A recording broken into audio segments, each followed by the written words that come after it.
So recently, we've been quiet about the Nipsey Hussle situation because I'm not the one to jump on a wave of information that I'm not really acquainted with. So we're going to talk a little bit about Wack 100 and what he believes happened to Nipsey Hussle was supposed to happen. And he did talk about this due to the gang culture that Nipsey was involved in. Also believes he didn't die a legend because people weren't treating him one while he was here. So on this particular interview, he does speak very bluntly on Wack 100 trash talks Nipsey Hussle. That's just as plain as we can get it. And in this case, I feel like it's kind of disrespectful. I mean, the game came out with Braids the other day, trying to ride the wave of takeover with what Nipsey Hussle did. He also has a clothing line, Prolific Clothing, and you know a lot of these rappers do that, so we can't really say he's copying him. I haven't seen the clothing line yet. A lot of people have been talking about the fact that now that Nipsey is gone, there's these fans just crawling out the woodworks acting like they were his fan. Now, I'm going to be honest with you. I was not a fan of his work, but I started to get to know who he was with cryptocurrency. And, you know, he is in the West Coast, but, you know, he hasn't done a lot when it comes to world tours and different things like that. And that just shows what time we're in these days. You know, in this case, you know, he has a clothing line. He's an entrepreneur.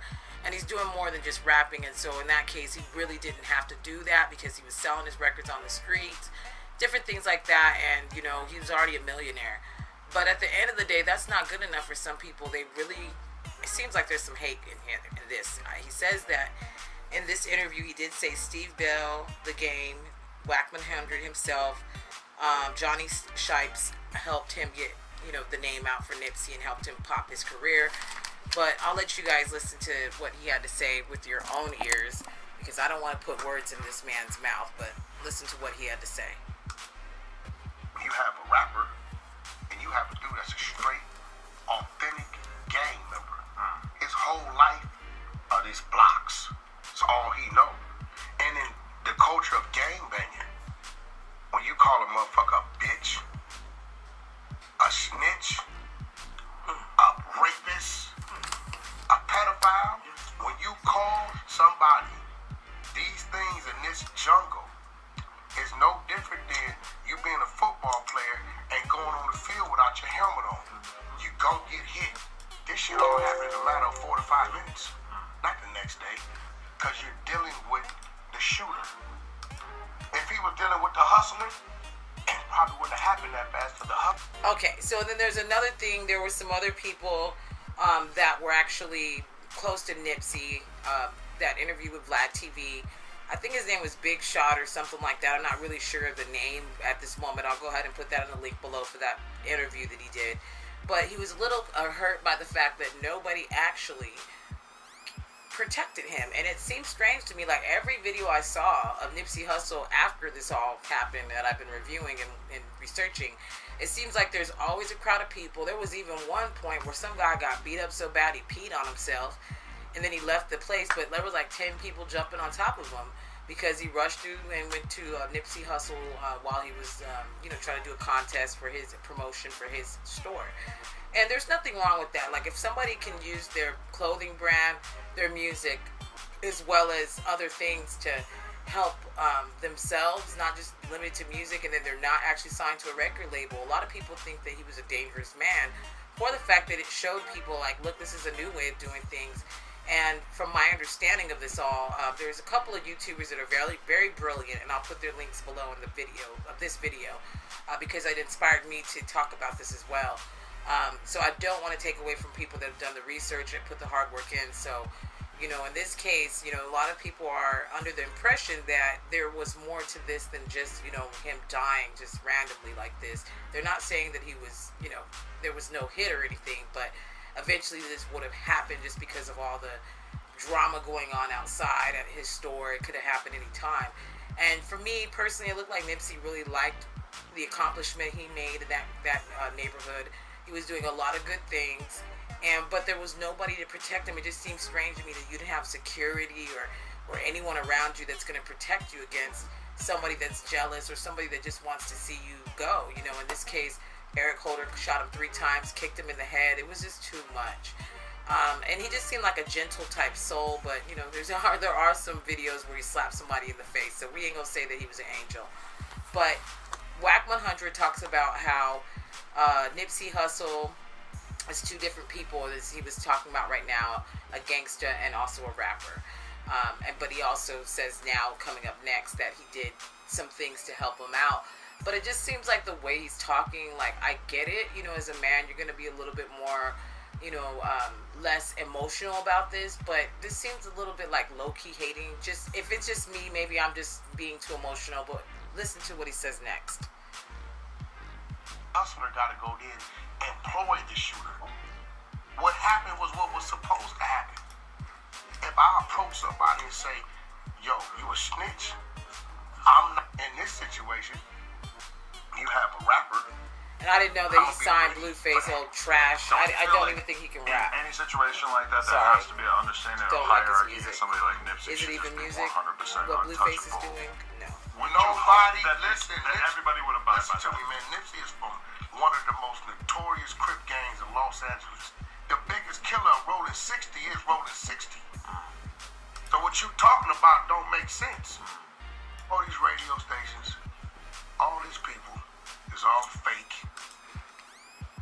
So there it goes. He talks about how they're fake as hell. And I'm going to be real with you. That's kind of just a corporate machine that's promoting black matters, that we are concerned with hip-hop, its culture and all that. And it's all lies. Almost a shame, because people really are saying that he's praising Nipsey Hussle's killer. Like, oh, that's the streets. That's how it's supposed to happen. Yeah, bad neighborhood. Okay. I don't know if you've ever watched the Steven Seagal movie. It actually has Ving Rhames in it. And there's this guy. And he reminds me of the character Ving Rhames plays. Maybe he was doing work with him. I don't know. But on a lighter note, I just don't like this guy. I don't even know who he is. Like, I didn't even know he was the game's manager. But, it's a shame. I don't think that the game's a legend. I think that, yeah, Ice Cube is, Dr. Dre, people like that. But I didn't know the game was a legend. I just thought he was a dude that went to the East Coast and made some music with 50 Cent and came back and talked ish. Because that's what was hot back then. Like, why wouldn't he do that? After he felt like he got, treated bad by 50 and his crew, got played, whatever. I don't feel the game. He's always trying to clout chase with the Kardashians, anybody that's hot. Now he got sprayed like Nipsey. I mean, you need to manage your man. Like, if B was more or less not worried about being in the Kardashian, B talking about he smashed Chloe, like, nobody cares about that. Like, we want to talk about the music, and that's it. And so that's the thing I'm not understanding here. But in this case, with Nipsey, a lot of people understand the fact that nowadays it's not about having, back-to-back songs. It's about trying to advance yourself and not trying to limit yourself to one thing. And Nipsey did that, And so a lot of people are mad about the game because he now has a clothing line. Now he has braids. Now he's trying to do his whole persona like Nipsey Hussle. And, people are copycatters. They saw it was successful with him. But, that's just how people are. Maybe they thought the guy was cool. I have no problem with that. I really don't care about what Wack 100 says. I think he's fake. I think he's fraudulent. But that's just me. Because how are you going to sit there on a national platform and say what you said about, this situation with Nipsey Hussle? Now, there is also a YG feud going on as well with Wack 100. Because supposedly one of them saying someone's faking some gang ties. So there was a back and forth between the Big Bank Spitter and the Outspoken Manager starts after the latter takes to his Instagram to blast rappers who fake their gang affiliations to set an image. Now, YG and Wack 100 were beefing online after the music manager subtly dissed the rapper in his recent Instagram post. In the post, Wack blasted rappers who fake their gang affiliations to set an image. But as far as I'm aware, I thought that's what the game did. And also Blueface. Like, I just don't feel like he's a gangster. And if he is, oh well. Like, I don't think, like, if people listen to his music, which I don't even understand his music. Like, I don't even know who this man thinks he is to tell other people business about what they did before. Like, were you with them? Were you with them every day? Probably not. I'm just saying. So he says this. One thing I can respect is this. Blueface came into the rap game crippin'. So what? Who cares? He wrote praising his talent, Blueface. The game came into it, Pyru and Mozzie came into it, Bloodin'. Some of you ninjas was wearing skinny jeans and dancing without a gang slogan coming out your mouth until you got enough money to buy a set. And he's probably talking about Tekashi 6ix9ine too, and that's cool. You know, if you got to be so street, maybe some street people don't make the best rappers. And that's the one thing that I don't get about these comments. Like, just because someone has street credibility doesn't mean that they're going to be a multi-platinum rapper.